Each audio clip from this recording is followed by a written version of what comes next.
السلام علیکم، میں ہوں خالد رشید اپنے پروگرام نیکڈ ٹروتھ کے ایک نئے ایپیسوڈ کے ساتھ۔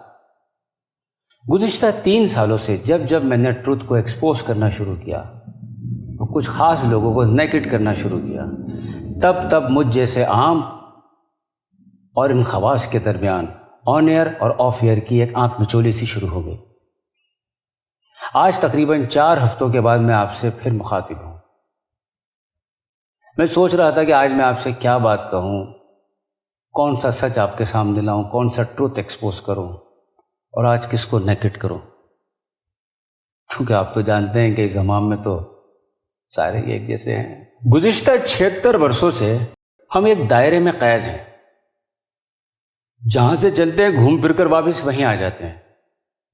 ترقی کا عمل تو رکا ہوا ہے اور ہم ہیں کہ مسلسل ایک ہی جگہ پر اچھل کر خود کو ہلکار کر رہے ہیں اور سمجھ یہ رہے ہیں کہ شاید ہم ترقی کر رہے ہیں۔ دراصل ہمارا نظام ہمیں سچ بولنے کی اجازت ہی نہیں دیتا۔ ہمیں سمجھایا جاتا ہے کہ سچ وہ ہوتا ہے جو صرف سرکاری ہوتا ہے، اس کے علاوہ جو کچھ بھی ہوتا ہے وہ سچ نہیں ہوتا، اور جو سچ نہیں ہوتا اس پر سوال بھی نہیں بنتا۔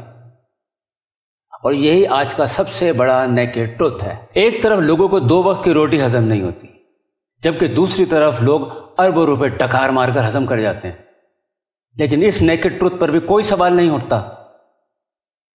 ملک کارپوریشنز کی طرح چلائیں، اپنے کاروبار کی طرح چلائیں، یا اپنی جاگیر کی طرح چلائیں، یا بندوق کی نوک پر یس سر سن کر خوش ہوتے چلے جائیں، اس نیکڈ ٹروتھ پر بھی کوئی سوال نہیں اٹھتا۔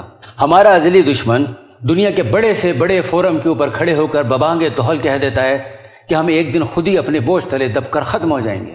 اتنی بڑی بات وہ کہہ جاتا ہے، لیکن کوئی سوال نہیں ہوتا۔ کیوں؟ کیونکہ سوال سچ سے جنم لیتا ہے، اور ہمیں تو یہ بتایا جاتا ہے کہ سچ صرف سرکاری ہوتا ہے۔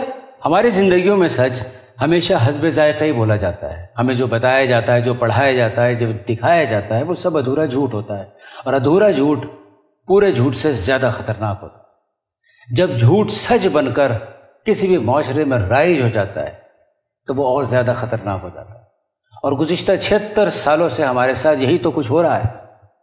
سچائی کے منہ پر کفر کے فتوے مارے جاتے ہیں، غداری کے سرٹیفکیٹ سر عام بانٹے جاتے ہیں، توہین عدالت کے حصار کھینچے جاتے ہیں۔ ایسا لگتا ہے کہ اس جمہوریت کے اندر ہر کوئی محفوظ ہے سوائے جمہور کے، اور اس بیچارے جمہور کو ہر کوئی بچہ جمہورہ بنانے پر تلا بیٹھا ہے۔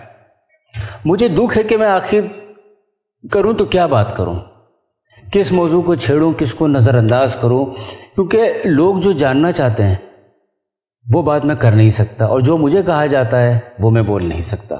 تو آخر کروں تو کیا کروں، اپنی بھڑاس نکالوں تو کہاں نکالوں؟ خود کو بیچ دوں، یا اپنے ضمیر کے کچوکے کھاؤں، یا بغیر تو کی طرح اس قطار میں کھڑا ہو جاؤں اور صرف حکم حاکم بجا لاؤں؟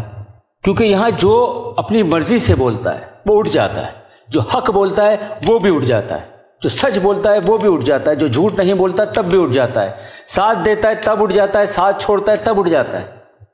اور میں اس اٹھک بیٹھک سے تنگ آ گیا ہوں، لہٰذا میں نے سوچ لیا ہے کہ اب میں وہی کروں گا، اور میں اس حصار کو ایک بار پھر توڑوں گا اور اپنی بات آپ لوگوں تک پہنچاؤں گا، چاہے اس کی مجھے کچھ بھی قیمت ادا کرنی پڑے۔ بس بہت ہو گیا، انف از انف۔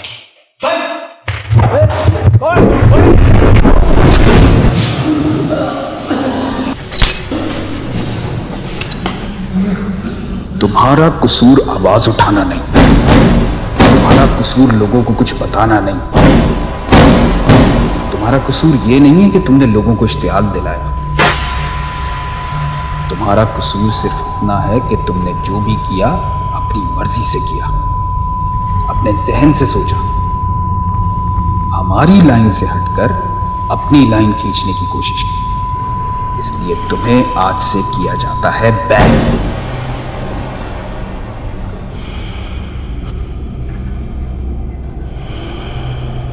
میں تو اپنا سچ بولتا رہوں گا اور بین ہوتا رہوں گا، لیکن آپ کب تک خود کو آزاد سمجھ کر سوتے رہو گے؟ جاگو، کیونکہ آپ بھی 76 سالوں سے بینڈ ہی ہو۔